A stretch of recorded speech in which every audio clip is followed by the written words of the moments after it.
Great. We get a second straight home game here, which we've had a bunch of road games. Seems like this year, so it's nice to be home back-to-back weeks. So coming off last week's game, big challenge for us, playing another explosive offense. A team that's got a lot of playmakers all over the field. Got a couple of really good running backs that are productive runners between the tackles, get tough yardage, and then you watch them, they both have home run hitting ability. They got a great combination of receivers of size and speed on the outside. Great slot receiver playmaker. They put the ball in his hands, can make anything happen, and then a quarterback that can really improvise. Can beat you quick release, beat you with his arm, beat you with his legs, beat you with his scrambling ability. Just makes play after play after play happen. So a great challenge for us there. And on the defense side of the ball, they got just dynamic pass rushers and defensive linemen up front. I think they lead the nation in tackles for loss. So when you look at that combination, not to say the linebacker secondary, but the guys that can just cause havoc up front with a bunch of potential NFL players and possibly first rounders or first picks in the draft. So you can see why they're one of the top teams in America, and it should be a great challenge for our guys. We're going to have to come out and play a great game from opening kick to the end. Questions?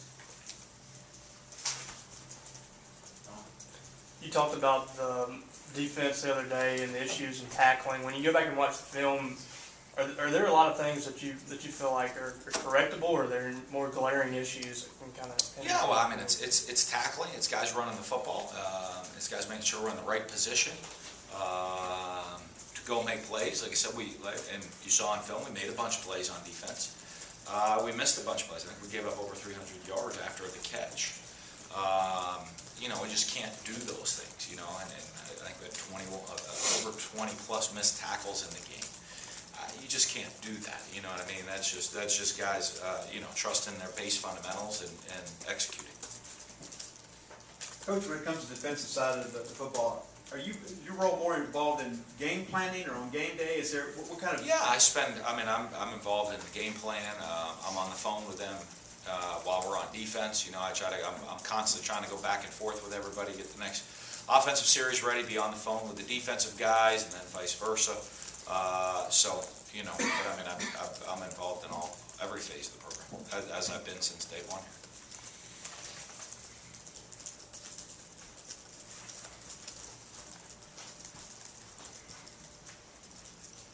When you go into a game against a team like Texas A&M that can score a lot of points, do you go into a game thinking, all right, we're going to have to outscore this team, or this is going to be a defensive battle, or do you not worry about that? I think sometimes you don't really know how it's going to play out, how the course of the game is going to play out. Obviously, when you're playing a team as explosive as Texas A&M, in the back of your mind, you're thinking, we're going to have to score some points because, they score. And they put points on the board. They put points on the board on everybody. So you're going to have to score some points to put yourself in the game. A lot of times we'll look at things, different game planning throughout the years of saying, hey, this is the type of style of game we want to play against these guys. Whether it's hey, we want to slow the game way down. Hey, we got to try to score a lot of points. We'll look at that from week to week and have a team philosophy going into it. It appeared that the offense was clicking at its best last week. What can you take from last week, the positives that can be translated to the rest of the season? Well, I think our guys look at when we executed, we really clicked. I think there's some guys make mistakes out there on the field, and I think guys really see that. It's the mental toughness of making sure that we're executing every single snap. There's that mental toughness aspect of the game. Guys, you just go out there and play, it's not going to work for you. You have got to be mentally tough and disciplined every single snap of the football game. But when we did that, we were able to make some plays. I think, taking some shots down the field certainly helped us open some things up. I thought we did a decent job at times converting on third down throughout the course of the game, and that helps you get into a better rhythm on offense. Do you anticipate AJ or Kevon or Brandon or any guys that missed last week be back this week? Yeah, I expect everybody back. Fitzgerald was such a huge part of the Sanford win on offense. Do you think a winning formula going forward, or would you like to diversify things a little bit against top 10 teams? What, I mean, no, because if your quarterback's playing really well, you got a chance to win. And, you go watch football on Friday night, Saturday, or Sunday, and that's going to be the exact same deal. If your quarterback plays well, you got a chance to win. So I certainly want to hopefully our quarterback continues to play well against everybody. You mentioned Texas A&M's pass rush. Myles Garrett, probably one of the best in the nation. What makes him so good, and how do y'all go about, I guess, trying to neutralize him? Well, I mean, you look at his explosiveness. He's so explosive off the ball. He has great length. When you get in the backfield in such a hurry, it gets you just right out of rhythm in your pass game. And anytime you create tackles for loss, you're out of rhythm on offense. So you end up in second and long situation. You don't. When you're putting your game plan together, you have some calls, but you'd much rather stay out of second and long situations. On third down, you're trying to convert, and now when they get you in second and long situations, they know you have to throw the ball to make you one-dimensional, and you have dynamic pass rushers. It makes life pretty easy for them. You faced Kevin Sumlin a number of times over the years at Houston and at Texas A&M. What kind of characterizes his offense? I mean, it seems like they've always got a pretty good offense. Well, I think he's a really good offensive coach in what they do. They do a nice job of trying to be innovative, spread the field, utilize players a lot the same way we do. Not afraid to think outside the box, and not afraid to tweak and change around the players that he's had. I just think that's a sign of a good coach. You have a system, but your system's going to be able to adapt to the personnel that you have from year to year, and he's always been able to do that. Coach, another week where Keith and Malik were pretty much a big factor in the running game. Just talk about the progress of Deere and Keith and what they bring with that different aspect. Well, like anything, they're guys we want to try to get the ball in their hands, so there's lots of different ways that you can do that, whether it's, in the run game, in the throw game. You just want to make sure they get their hands on the ball. And so, we go into a game plan, we have a bunch of different ways to get them the ball, and we want to continue to do that. Moving forward, hopefully, whether it's screens, passing game, running game, every different way possible. Guys that put the ball in the hands of guys that can score. Seems like Malik's more effective when he starts getting a head full of steam going and in motion rather than a direct handoff. No, he's pretty good either way. The thing about them too, they're different players. Malik probably brings a little bit more thump, and Keith brings a little bit more quickness. But they're both, Malik then, on the other side's probably quicker and faster than people would think he is, and Keith's probably more physical than people would think he is. So they both, both good football players for us. I know in the past you've talked about taking what the defense is giving you, but how do you balance that with trying to impose what you want to do on a defense as well? Well, I think it gets into the management of the game, especially by the quarterback, and by the coaching staff of making sure we're putting them, making good calls, putting them in a position to be successful. And just really a lot of experience at the quarterback position of how to manage the game, when to take a shot, when to not take a shot, when to check the ball down, when to hand it off, when to throw and run options, when to keep it. All of those different things of, that game management that's critical. So it's kind of easier with a Dak to impose his will on a defense than maybe a Nick. Well, I just think, maybe Dak last year, not 3 years ago. Sure. You know what I mean? It's probably easier with a Tom Brady, or Peyton Manning, or, a Drew Brees, or guys that have done it for 15, 16 years. Because, they've just had so many reps at things over and over and over again. That, when they're educated decisions, that they're educated chances they're taking, or risks, or, which really, the key question of asking Corey, why? Yes, Corey, why? Why are you doing this? Well, not what should I do? Why are you doing it? Because you're the one making the decisions out there on the field. And the more experience they have, the more comfortable they are with that why. And it doesn't mean they're always going to make the right decision, or at times, but as long as there's a good why, the reasoning why they're doing what they're doing, they have a chance. I mean, you've talked a lot about with a young and inexperienced team in particular, sort of trying to find that consistency and knowing how to play hard every play. What role do the seniors, the veterans, the guys in the locker room and practice with them every day sort of have in establishing? Well, your seniors, I mean, you're going to be good. Your seniors set the standard. You know, I mean, you're going to be as good as your seniors play. You know, if your seniors play at an extremely high level, you're probably going to have a pretty good season. And so that's their critical role of they're setting the bar for the rest of the team.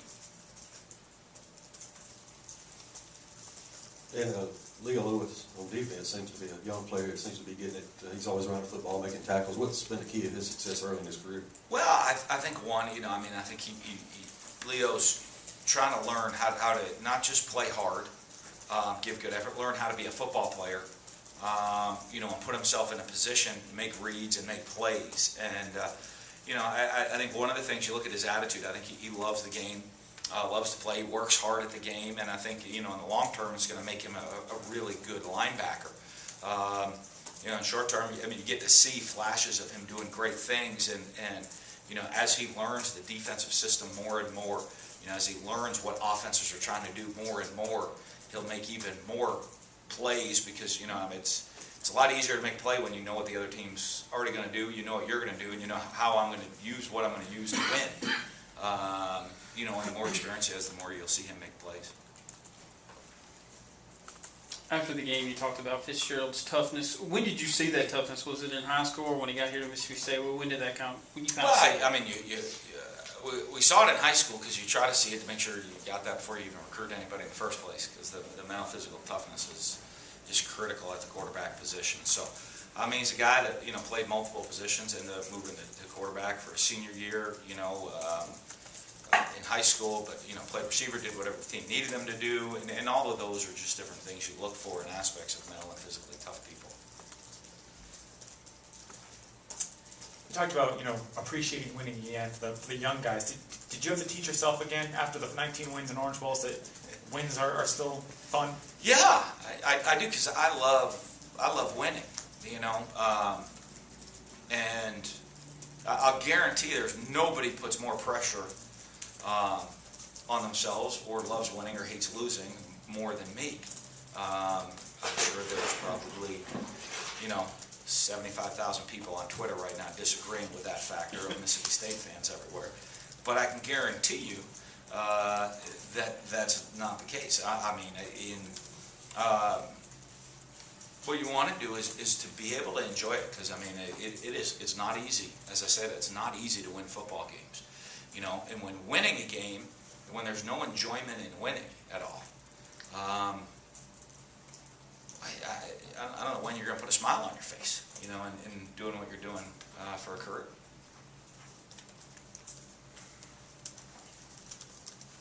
Because of that, you know, when you look back at your previous 7 years, where does this season compare in terms of challenging? Boy, I mean, it's hard to say because every season brings very different challenges to it. And I guess that's what kind of makes it fun to be a coach, because, you know, you're always presented with a very, very different challenge from one year to the next. Obviously, you know, you face a lot of challenges this year, and some different ones that we haven't faced before, really, since I've been here. You know, which, you know, I mean, we're a team that, I mean, changed 3 plays. We're 6-2 right now. Well, that would, if I just changed 3 plays even on the season, it would present a whole different set of challenges to coach through, you know, to be as a coach than that we've dealt with this year. So, you know, it's just constantly changing. I don't know if it's good, bad, indifferent. It's just they're just different challenges. Coach Richie Brown's always seemed like a guy that's kind of wise beyond his years and things. He just always seemed like a really intelligent guy and things. Just talk about, of all the linebackers that you got to coach here at Mississippi State and things, how's Richie like those guys different? Just what's he like to coach? Well, he's different. I mean, like you said, I mean, he's very, very studious, intelligent in the classroom. I mean, he's already graduated, working on a master's degree. You know, you look at him and you know, what's important to him and a lot of things even beyond football very important to him. And, being married and just a very mature young man. And, obviously a guy that's going to have a great success in his life, whether it's in football or in other facets. You talked about all the missed tackles. It seems like a lot of those are coming in the secondary. Guys seem like they're just diving at people's ankles and not really wrapping up. Is it as simple as that, or you're seeing more than that when you watch film? Well, there's a lot of different things that are going on,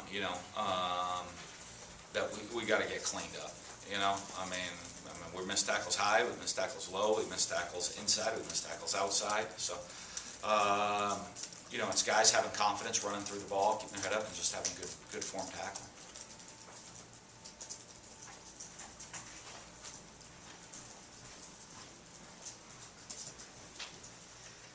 For young guys who have always been successful, whether it's in high school and even watching the Orange Bowl, the #1 team, how do you keep them optimistic they're a losing season?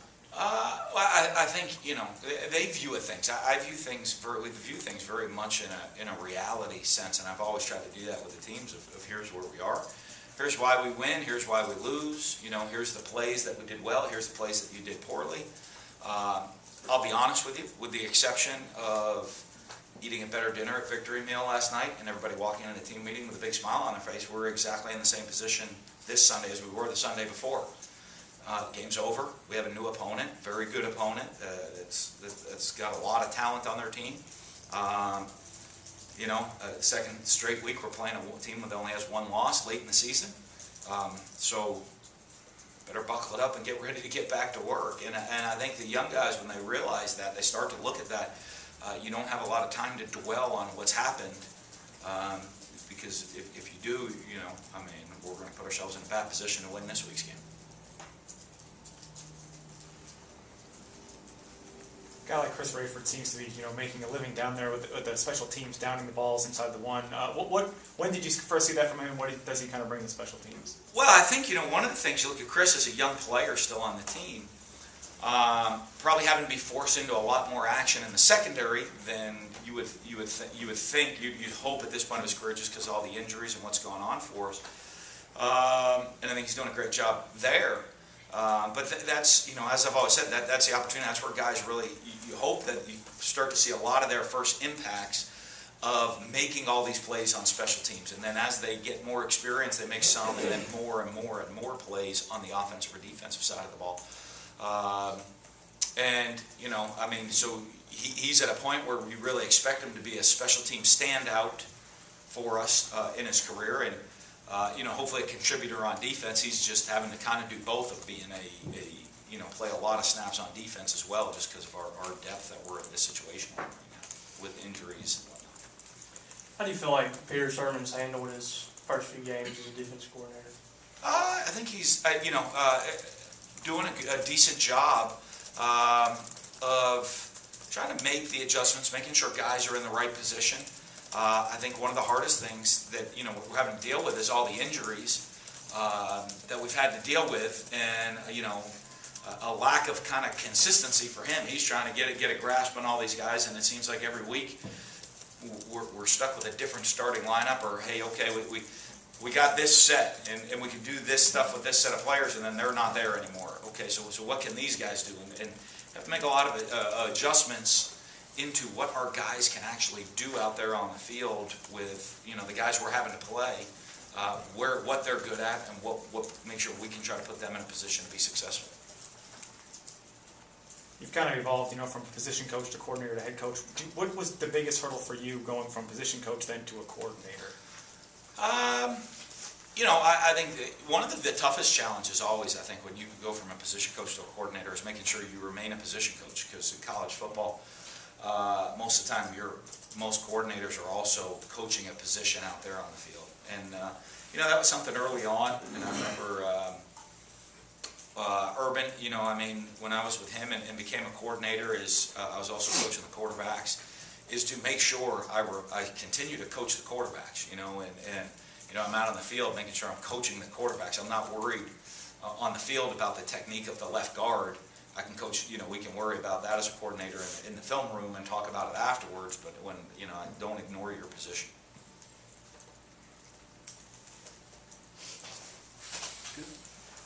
All right.